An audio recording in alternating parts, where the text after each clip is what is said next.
আসসালামু আলাইকুম everyone, welcome back to my channel. আজ আমি আপনাদের সঙ্গে মাংসের কিমা ভুনার রেসিপি শেয়ার করব। আর এই কিমা ভুনাটা আমার খুবই প্রিয়। এই মাংসের কিমা ভুনাটা যখনই বাড়িতে বানানো হয় আমি শুধুমাত্র এইটা দিয়ে এক থালা ভাত নিমেষেই শেষ করে ফেলি। আর যখনই বাড়িতে মাংস আসে আমি কিছু মাংস সরিয়ে রাখি এভাবে কিমা ভুনা বানানোর জন্য। আমার তো খেতে অনেক ভালো লাগে। আপনারাও বাড়িতে একবার ট্রাই করে দেখবেন আর আমাকে কমেন্টে জানাবেন যে আপনাদের কেমন লেগেছে।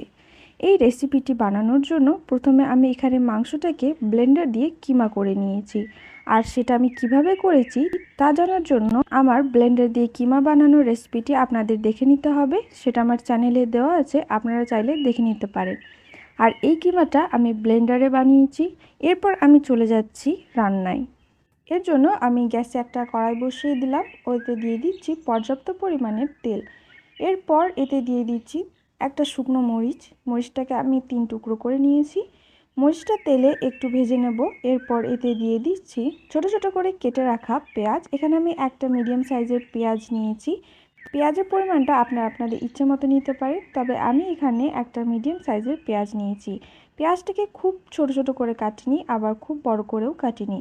এবার পেঁয়াজটা আমি একটু ভেজে নেব যাতে পেঁয়াজের কাঁচা ভাবটা চলে যায়, তবে খুব বেশি কিন্তু লাল করে ভাজবো না, এতে পেঁয়াজটা তেতো হয়ে যাবে।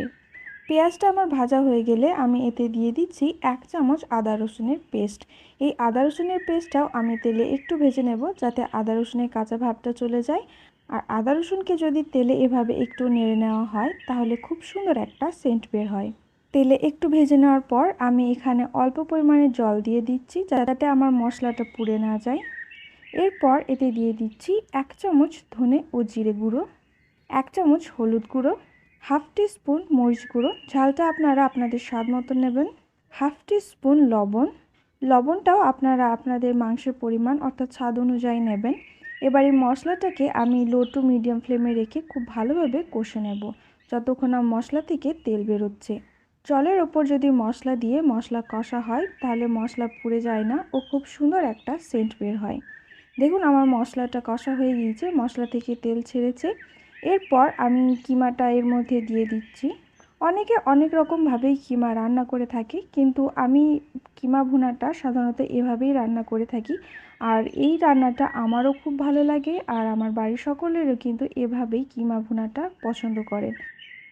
এবার কিমাটাকে আমি মশলাটার সাথেও খুব ভালোভাবে 2 থেকে 3 মিনিট নাড়াচাড়া করে খুব ভালোভাবে কষে নেব।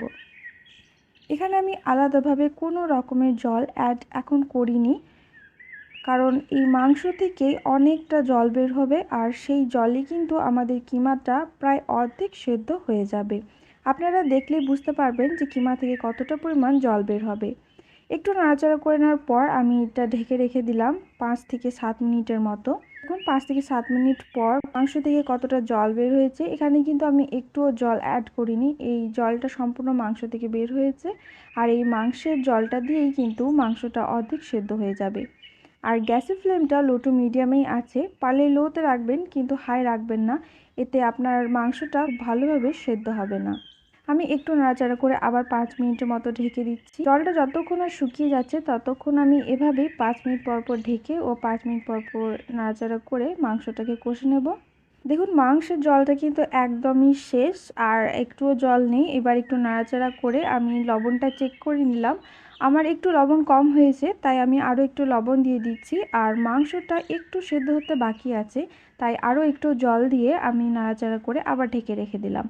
গ্যাসের ফ্লেমটা লোতে রেখেই আমি মাংসটাকে কষে নেব। আর এভাবেই আমি কষবো যতক্ষণ না পর্যন্ত আমার মাংসটা সেদ্ধ হচ্ছে।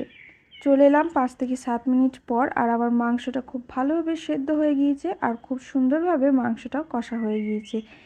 আর একটু নাড়াচাড়া করেই নামিয়ে নেব। আর এই তো তৈরি হয়ে গেল কিমা মাংসের ভুনা রেসিপি। কিন্তু দাঁড়ান, আমি এভাবে খাই না। আমি এরপর এর মধ্যে আরও একটা মিডিয়াম সাইজের পেঁয়াজ কুচি দিয়ে দিই। এরপর এটাকে আরও কিছুক্ষণ নাড়াচাড়া করে ঢেকে দিই 1 থেকে 2 মিনিটের মতো, যাতে পেঁয়াজের কাঁচা ভাবটা চলে যায়, কিন্তু পেঁয়াজটা যেন ভাজা ভাজা না হয়ে যায়। এখানে আমি ভুনা কিভাবে বানাতে হয় সেটাও দেখালাম, আর আমি কিভাবে বানিয়ে খাই সেটাও আপনাদের দেখালাম। আমার কিন্তু এইভাবে লাস্টে পেঁয়াজটা দেওয়ার পর টেস্টটা বেশি ভালো লাগে। তবে আপনারা যেরকম পেঁয়াজের পরিমাণটা চান সেরকম অনুযায়ী দিতে পারেন, কোনো সমস্যা নেই, কিন্তু আমার এভাবেই ভালো লাগে আর আমি বাড়িতেও এভাবেই বানিয়ে থাকি। দেখলেন তো কত সহজ বানানো, আর খেতেও কিন্তু অনেক ভালো লাগে। বাড়িতে একবার অবশ্যই ট্রাই করে দেখবেন, আশা করছি আপনাদের বাড়ির সকলেরও খুব ভালো লাগবে। রেসিপিটি যদি আপনাদের ভালো লেগে থাকে তাহলে চ্যানেলটিকে সাবস্ক্রাইব করে নেবেন, আর কোনো প্রশ্ন থাকলে আমাকে কমেন্ট করে অবশ্যই জানাবেন। আর এই কিমাটা আমি মিক্সার গ্রাইন্ডারে কিভাবে বানিয়েছি সেটা জানতে হলে আমার কিমা বানানোর রেসিপিটা দেখে নিন, আমি ডিসক্রিপশন বক্সে লিঙ্কটা দিয়ে দেব। ভিডিওটি শেষ পর্যন্ত দেখার জন্য অসংখ্য ধন্যবাদ। অনেক অনেক ভালো থাকবেন, সুস্থ থাকবেন। আল্লাহ হাফিজ।